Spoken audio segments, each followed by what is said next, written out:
Un sujet important que peu de gens prennent en ligne de compte dans le domaine de la finance, c'est l'aspect entre un actif et un passif. Alors évidemment, on s'entend bien que actif, ça bouge, passif, ça dort. Sauf que dans le domaine de la finance, un actif est uniquement et seulement quelque chose qui rapporte. Un passif est quelque chose qui ne rapporte rien. Alors, beaucoup de gens, quand ils pensent à l'immobilier, font une grossière erreur. Ils pensent que par exemple, acheter un appartement pour y vivre, eh bien, c'est un bonus pour eux. Ce n'est pas un bonus. Acheter son appartement et y vivre, même avec des taux ridiculement bas comme on a aujourd'hui, c'est un passif.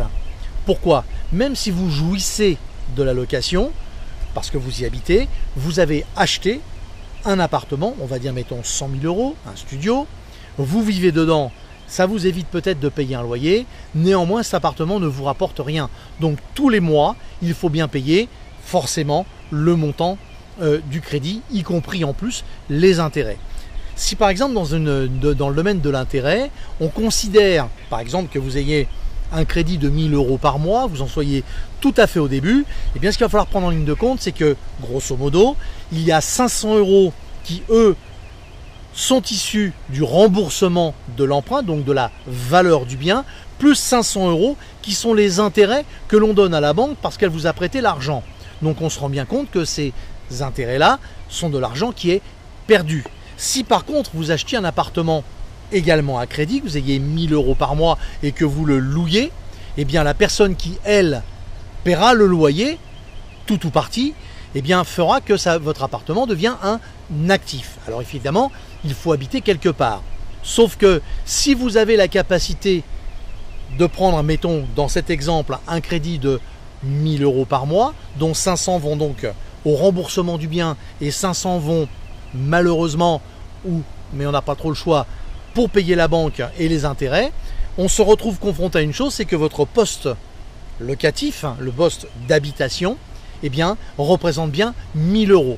Renseignez-vous simplement pour savoir si pour 1 000 € par mois, vous n'auriez pas plus grand que pour 500 € par mois. Ce que je suis en train de vous dire, c'est qu'avec le poste habitation de 1 000 €, si vous louez, vous aurez beaucoup plus grand, plus confortable et plus agréable. Et si vous êtes en début de carrière, en début de votre propre vie, eh bien il apparaîtra clairement que si des enfants doivent arriver dans le ménage, si vous construisez votre vie, eh bien il sera peut-être plus intéressant de louer pendant quelques années pour votre profit, ce qui vous permettra de déménager ultra rapidement, moins de 3 mois si vous le souhaitez, alors que si vous avez acheté, eh bien malheureusement, il faudra soit le revendre et vous n'aurez remboursé que des intérêts d'emprunt et jamais le capital, donc ce serait comme une location.